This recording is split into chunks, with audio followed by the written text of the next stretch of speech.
It started quietly, the way most disasters do. A few surveyors in orange vests, a drone humming overhead, fresh wooden stakes driven into the dry soil like pins marking a forgotten treasure. At first, Jacob didn't think much of it. He had owned this land for years, 120 acres of rolling countryside just outside of a growing suburb. To him it was a peaceful escape, a piece of history inherited from his grandfather. The land wasn't glamorous, but it was his. He visited the property every few weeks just to check the fences, trim back overgrowth, and make sure no one was dumping trash again. That's when he noticed the first set of stakes, each one painted bright pink, forming strange geometric lines across the property. A few weeks later, heavy machinery appeared. Graders, bulldozers, cement trucks. It was as if an entire construction crew had materialized overnight. At first, Jacob assumed it was some mistake. He checked his paperwork, the title and the deed, all pristine and legal. The property taxes were paid, and no liens existed. Still, every time he drove by, more earth was torn open, more foundations poured. When he finally stopped one of the workers to ask what was happening, the man simply shrugged and said they were building a new development called Maple Ridge Estates. The man pointed to a sign that hadn't been there before, a glossy board with renderings of manicured lawns, playgrounds, and cul-de-sacs. Luxury homes starting in the mid-400s, it boasted. Jacob's stomach sank. Maple Ridge Estates wasn't on adjacent land. It was right on top of his. The following weeks blurred into a mix of confusion and disbelief. Every phone call led to another dead end. The county, the HOA, the developer, even the surveyor's office. Everyone acted as though the land had been reassigned years ago, their records showing a completely different owner. Yet Jacob had the original deed, signed and notarized, safely stored in a fireproof box. He could have stopped them immediately, filed for an injunction, or called the police. But something inside him hesitated. He wasn't just angry. He was curious. How deep did this mistake, or corruption, go? Who had approved this? Who had signed off on a $100 million development on land that legally wasn't theirs? So Jacob waited. He watched as they dug up the first road, poured the first foundations, and erected frames. Weeks turned into months. He saw the subdivision take shape, the rows of identical beige houses, the decorative stone entrance, the future home of the Maple Ridge HOA sign planted with pride. Families began visiting the sales office. Model homes opened for tours. The hum of saws and hammers became the soundtrack to his quiet observation. He hired a private investigator to dig into the paper trail. What came back was shocking. Somewhere in the chain of ownership, a clerical error, or perhaps deliberate forgery, had reassigned the parcel number for his property. The developer had bought what they thought was an adjacent lot, but due to sloppy paperwork, the legal description matched his land instead. By the time anyone noticed, construction had already begun. Jacob realized something that few landowners ever do. The law was on his side, but so was time. The more they built, the more they invested, the more powerful his position became. The HOA hadn't even been formally registered yet. The deeds to the new homes didn't legally exist. Every nail they hammered, every driveway they poured, they were doing it on property they didn't own, so he did nothing. Not out of fear, but strategy. He paid the taxes quietly, kept every receipt, documented every development with time-stamped photos. By the time the 20th home was finished, he had built a meticulous archive. By the 40th, he had hired an attorney who specialized in real estate law. By the time the 96th home was sold, Jacob was ready. What the HOA, the developers, and the homeowners didn't realize was that the land beneath their million-dollar neighborhood still belonged entirely to one man. Jacob had let them build their dream community, but in doing so, they had built it on his terms. And when the day came for him to pull the deed out in court, the shockwave would tear through every smiling family photo, every HOA meeting, and every mortgage signed under false pretenses. For now, though, he waited patiently, watching the sunset behind rows of identical rooftops. His rooftops. The time was coming. By the time Maple Ridge Estates had completed its 96th home, The development looked like a perfect postcard of suburban bliss. Manicured lawns stretched in symmetrical rows, driveways gleamed with freshly poured concrete, and children's bicycles leaned neatly against mailboxes. The entrance sign, carved in stone and trimmed with lights, proudly declared the neighborhood's name, Maple Ridge Estates. Behind that perfection, however, something deeper had begun to form: the HOA. It started small, as most do. A few enthusiastic homeowners volunteered to keep things organized, collecting small dues for maintenance, planning community events, setting up social media pages. But soon, the group evolved into something more powerful. The board members began dictating what colors fences could be painted, when trash bins could be placed on the curb, even how long grass could grow before receiving a warning. Jacob watched from afar, his presence unnoticed, his name still quietly sitting on the official deed to the land beneath them. He had grown used to observing, gathering, and waiting. But when the HOA officially registered itself as a non-profit entity with the county, something unexpected happened. The registration documents listed the developer as the original landowner. That falsehood turned the HOA into a legal house of cards. The homeowners, blissfully unaware, signed up for membership, paid dues, and even began enforcing community rules with pride. Letters were mailed, fines were issued, and violations were posted publicly. The HOA hired a landscaping company, an attorney, and even a part-time security patrol to ensure their newly built paradise remained spotless. But the paradise was an illusion, built upon a fundamental lie. Jacob's attorney, a sharp and quietly ruthless woman named Ellen, had been carefully collecting every public document the HOA filed. Each one, she said, made their legal position weaker, not stronger. "They're claiming rights over something they don't own," she had told him once. "Every action they take deepens their liability." The HOA board didn't know it yet, but every community newsletter they sent, every fee they collected, was evidence of encroachment. Jacob's patience was steel. For months he remained silent, letting them grow confident, letting them believe their authority was absolute. Then the first crack appeared. It came in the form of a letter, an HOA violation notice sent to him.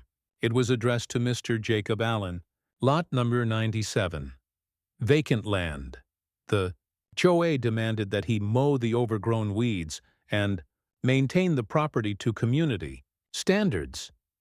It was absurd. They were issuing fines against the true owner of the land. Jacob didn't reply. Instead, he filed the letter neatly into a folder labeled Evidence. Weeks later, more letters followed, escalating fines, threats of property liens, and even a demand for back dues. The HOA had no idea they were effectively attempting to fine the man who owned the very ground they were built upon. Then came the real turning point.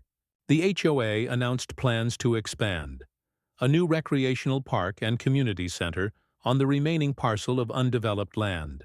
They planned to raise dues and even take out a small construction loan, using their supposed ownership as collateral.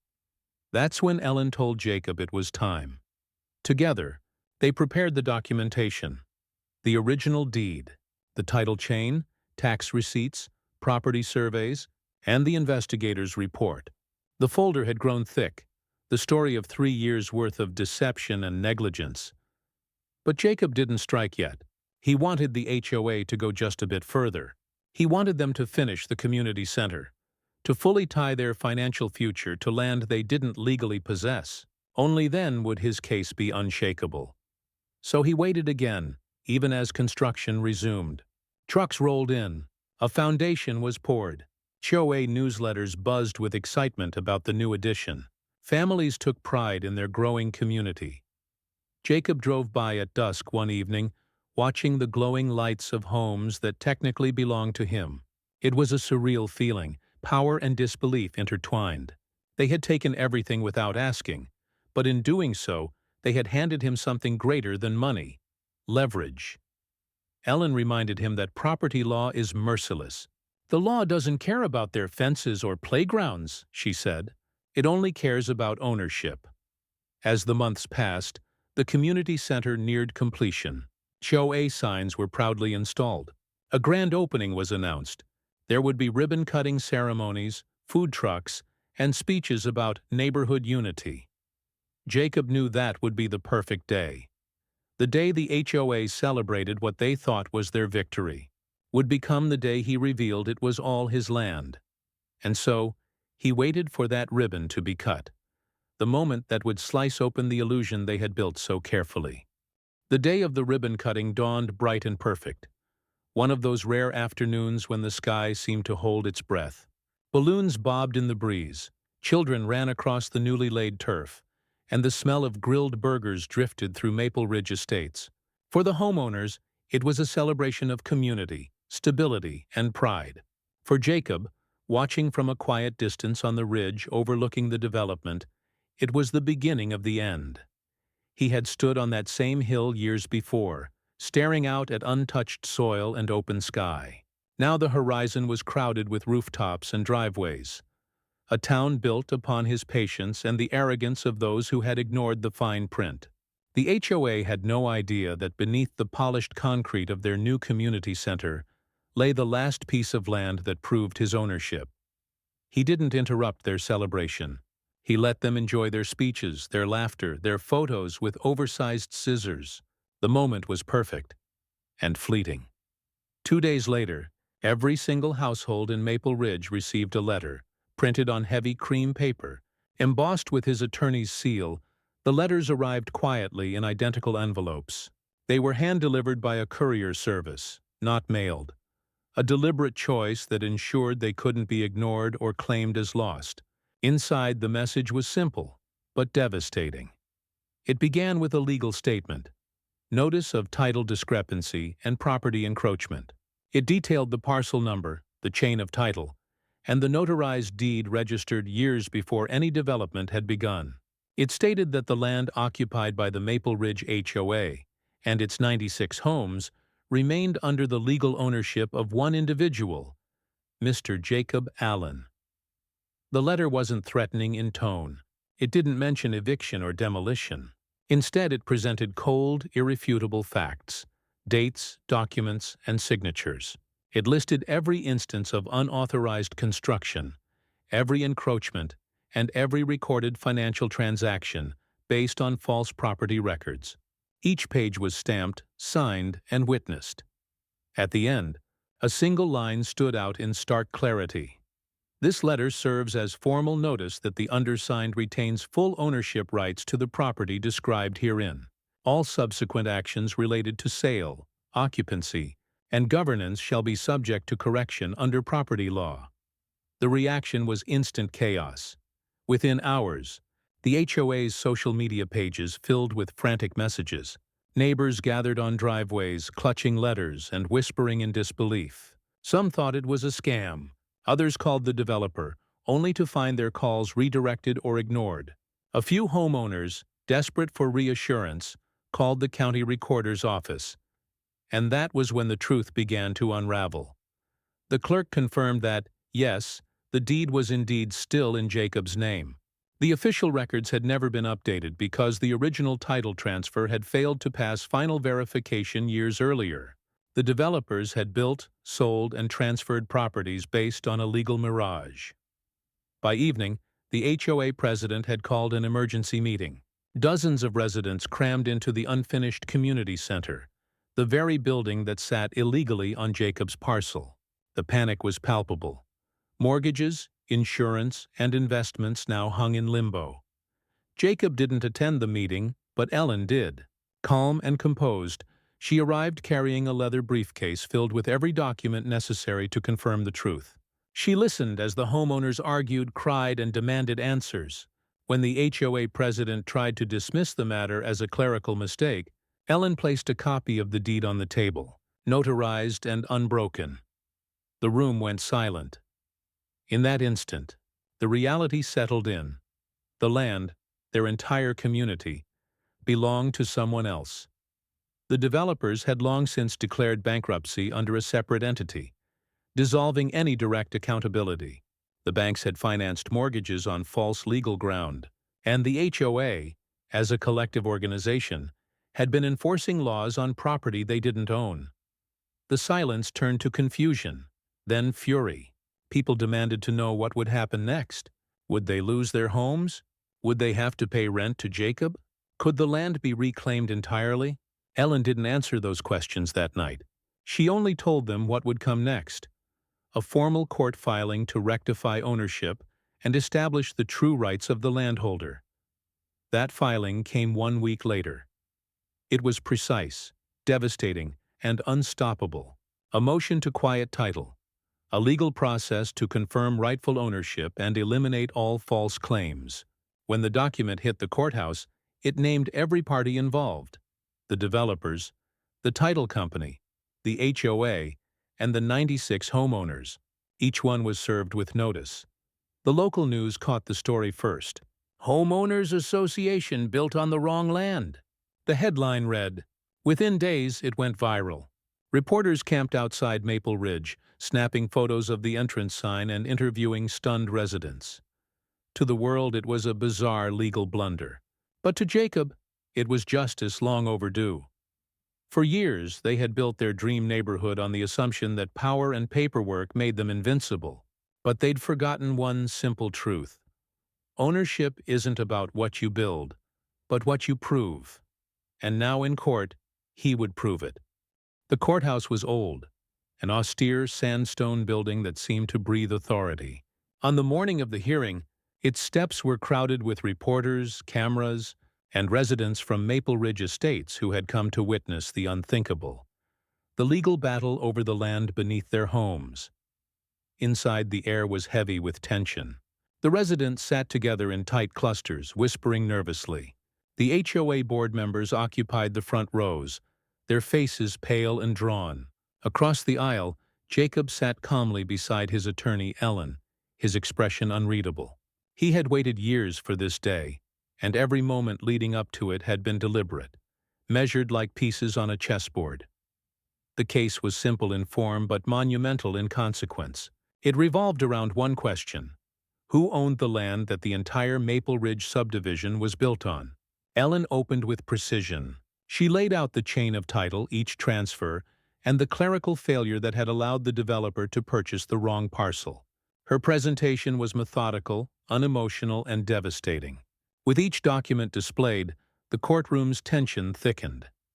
She showed Jacob's original deed, notarized, unbroken, and recorded. She presented tax records showing that Jacob had continued to pay property taxes every single year, even as others built on it.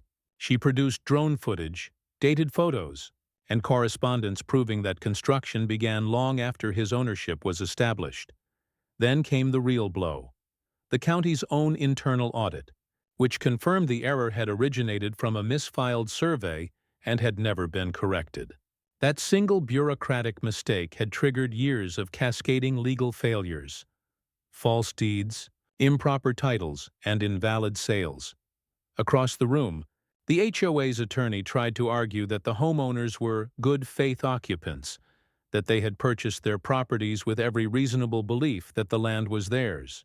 He painted Jacob as opportunistic, a man exploiting a clerical error for profit. But the law was not about emotion or perception. It was about proof, and Jacob had all of it. When the judge asked whether anyone could produce a valid deed transferring ownership away from Jacob Allen, the courtroom fell silent. No one could. Not the developers, not the title company, not the HOA. Every title issued to the homeowners was void because it was built on false property descriptions. The room buzzed with murmurs as the judge reviewed the evidence, flipping through thick folders of documentation. Ellen's strategy wasn't to destroy the homeowners, it was to expose the foundation of fraud that had robbed Jacob of his rights. And she did it flawlessly. Over the following weeks, the court heard testimony after testimony from surveyors, former county clerks, developers, and financial officers. Each one confirmed the same thing: Maple Ridge Estates should never have been built on that parcel. When the developer's former CEO took the stand, he tried to blame everyone but himself: the survey team, the county, the title company. But when Ellen displayed the signature authorizing construction permits before final title clearance, The courtroom erupted. That single signature proved negligence.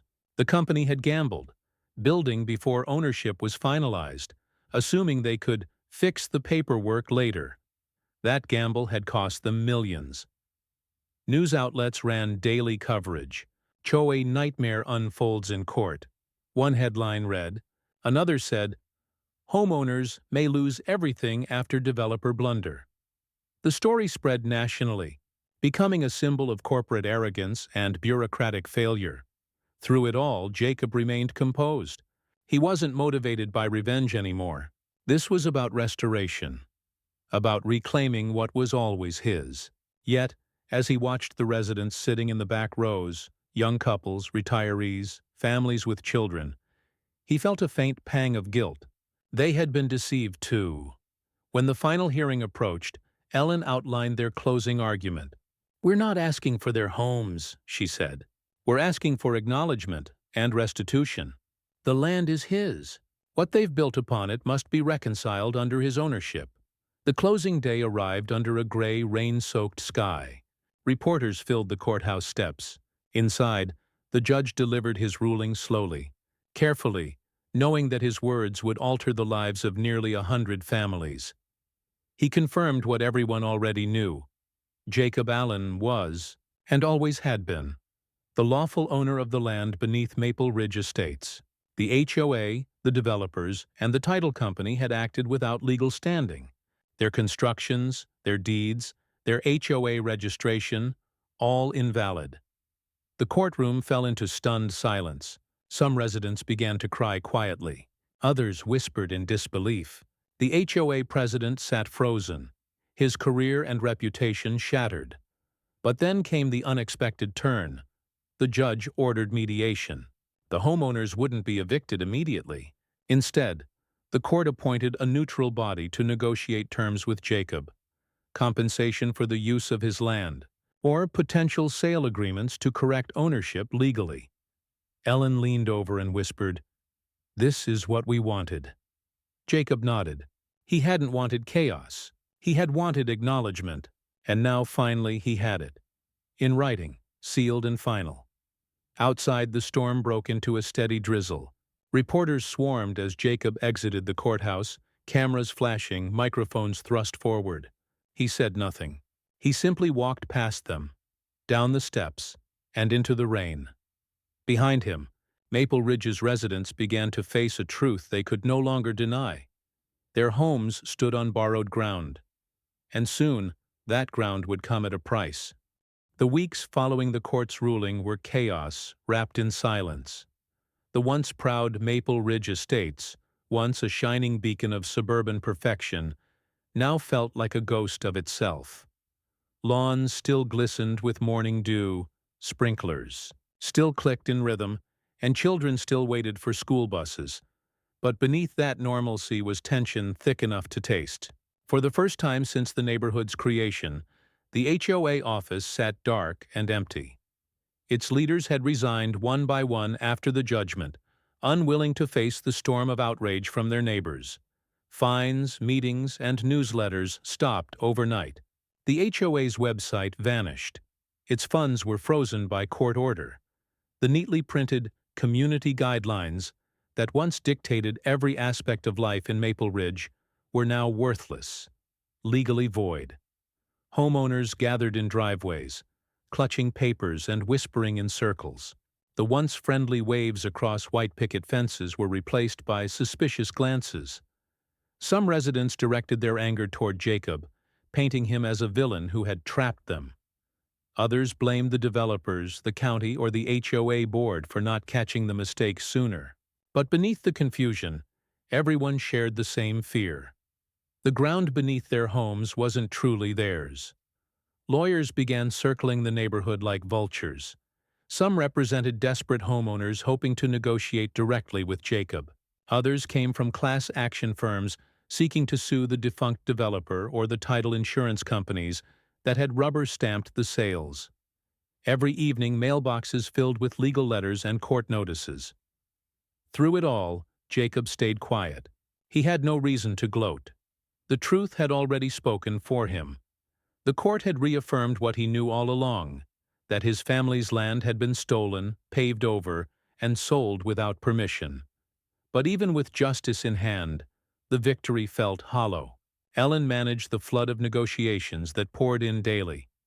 Dozens of homeowners reached out, offering to buy the portions of land their homes occupied. Some offered fair prices. Others tried to lowball or plead for mercy.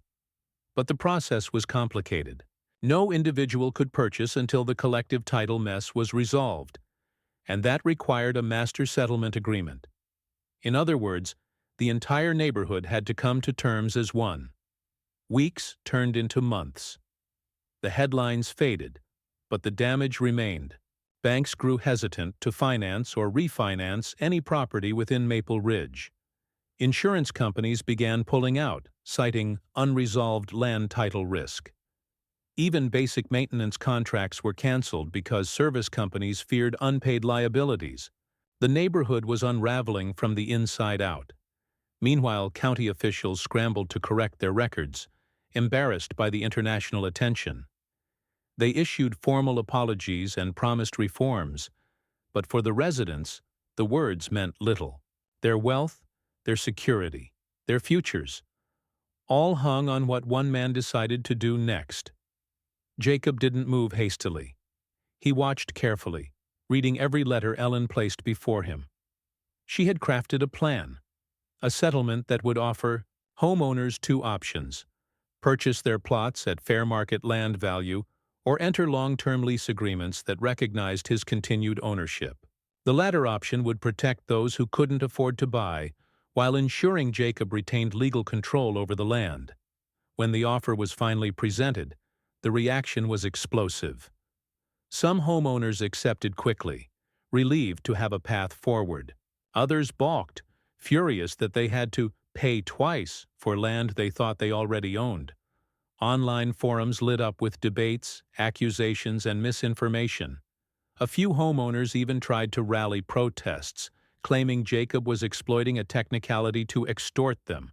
But when they met with independent attorneys, the harsh truth was unavoidable. The deed was ironclad. He wasn't exploiting a loophole. He was enforcing ownership. Over time, reality settled like dust after a storm. Negotiations turned into signatures. One by one, families signed agreements, securing their right to stay while acknowledging Jacob's title. A few sold their homes at losses and moved away, unable to bear the shame or stress. Others simply adapted, living quietly on leased land, their pride wounded, but their lives intact. By the end of the year, more than 80% of Maple Ridge's residents had reached settlements. The HOA was formally dissolved, its assets liquidated to pay legal costs. What had once been a tightly controlled suburban utopia was now something else. A strange hybrid of owned homes sitting on leased soil, governed not by an association, but by the man who had outlasted them all. Jacob rarely visited the property anymore. He didn't need to. His point had been made, and the land, his family's land, was once again under his control. But one evening, near the anniversary of the court ruling, he drove up to the ridge overlooking Maple Ridge Estates. The lights of the neighborhood shimmered softly below, rows of identical homes glowing in the dusk. Children played outside. Cars lined the driveways. Life had returned, cautious but alive. He stepped out of his truck and stood in silence for a long time. The air was cool and still, carrying the faint echo of laughter from the streets below. This land had seen greed, deceit, arrogance, but also redemption. It had tested patience, law, and morality, and somehow it had found balance again. Ellen's words came back to him that night. The law doesn't care about appearances. It only cares about ownership. She was right. But as Jacob watched the lights of Maple Ridge twinkle against the horizon, he realized something else. Ownership wasn't just about paper or power. It was about endurance, about standing quietly until the truth surfaced, no matter how long it took. A year had passed since the court ruling. The chaos had quieted into something steadier, quieter, almost peaceful. The name Maple Ridge Estates still stood at the entrance, but the once flashy stone monument had lost its sheen. The HOA was gone. The manicured uniformity had faded. Lawns grew at different lengths now, fences varied in color, and porch lights flickered at different hours. What had once been a model of rigid suburban control was now something more human, imperfect, but real. Jacob rarely thought about the neighborhood anymore. He had returned to his own life, working on his small business, tending to his family, and restoring the farmhouse his grandfather had left him. The land dispute had defined years of his life, but once the dust settled, he realized how little he cared for the drama and attention it brought. All he had ever wanted was recognition, to reclaim what was rightfully his. Still, he couldn't quite let go of the place. Every few weeks he'd drive by, sometimes parking just far enough away to watch quietly from the road. The families had rebuilt their lives. New faces moved in, some under the lease agreements he'd signed months earlier. Others had purchased their parcels outright, their deeds now legally aligned with his records. The settlement had worked. The land was restored. The residents had stability again, but the process had left scars. Many of the original homeowners had moved away, unable to stomach living under the reminder of what had happened. The developer's former executives faced lawsuits and bankruptcy. The county had overhauled its property registration system after public embarrassment. Even the title insurance industry had begun changing its protocols, citing Maple Ridge Estates versus Allen as a case study in catastrophic oversight. For Jacob, it was never about money. The settlements had made him wealthy, wealthier than he'd ever imagined, but he took no joy in that. What he valued most was the principle. His family's name had been restored on the records, the land secured for future generations. Then one morning, Ellen called. Her voice was calm but thoughtful. She told him the final phase of the case had reached completion. The county had officially reissued the corrected land maps.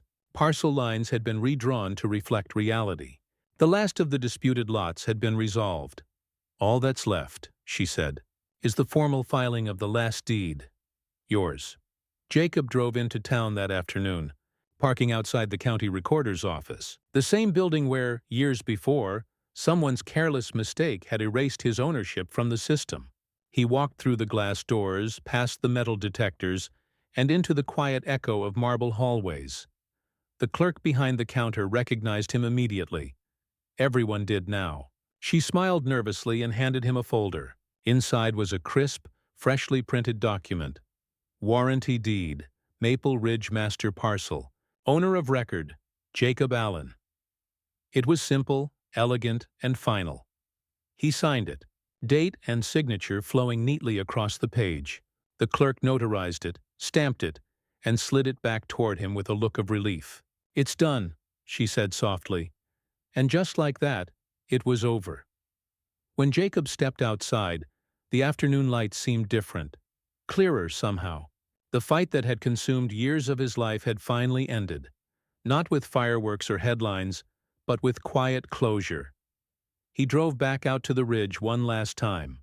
Below him, Maple Ridge stretched across the valley, a patchwork of lives continuing on borrowed soil that was no longer borrowed, but shared. The homes were still standing, laughter still drifted through open windows, and the land, his land, breathed beneath it all, steady and unchanging. For a moment, he thought of his grandfather, the man who had once stood on this same hill and told him, "Land remembers." At the time, Jacob hadn't understood what that meant, but now he did. Land carried memory. It bore the weight of history, of every hand that touched it, every act of greed or grace performed upon it. This land had been stolen, built over, and fought for, but it had also been defended, reclaimed, and honored. He wasn't a hero or a villain, just a man who refused to be erased. The wind swept softly across the ridge, bending the grass and carrying the faint hum of distant lawnmowers below. Life had gone on, and that was how it should be. Before turning to leave, Jacob reached into his jacket pocket and pulled out a small, weathered photograph. His grandfather standing on this very ridge decades earlier, the same rolling hills behind him. He tucked it into the soil near a stone marker, pressed it down gently, and whispered a quiet thank you to the earth that had waited so patiently for justice. When he drove away, he didn't look back. He didn't need to. Behind him, the sun dipped low over Maple Ridge Estates, the houses glowing gold in the evening light. On paper, the land now belonged to one man, but in truth, it belonged to everyone who had learned the hard way that ownership, like land itself, comes with a cost: patience, pain, and persistence. The deed was done. The fight was over, and for the first time in years, Jacob finally felt peace. End of Chapter 6. The Last Deed. End of story. HOA put 96. Homes on my land, I let them finish construction, then pulled the deed out in court.